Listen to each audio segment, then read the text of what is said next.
Chuseok, everyone. Yeah, so it's a Korean holiday here, or sort of Thanksgiving, but it's more so a harvest day. So yeah, I have a 5-day weekend. On Thursday and until Monday.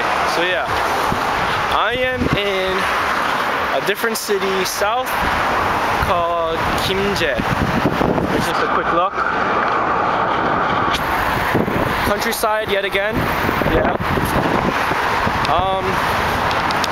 I got lost on the bus.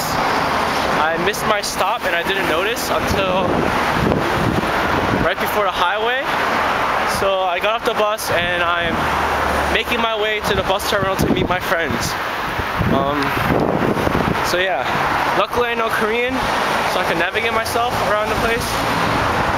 So yeah, I'm on an adventure right now. Yet again, people are looking at me weird. Oh well, I'm getting used to it now for you guys. So, wish me luck, happy Chuseok, and yeah, I'll give you an update on what happened this weekend. Alright, see ya.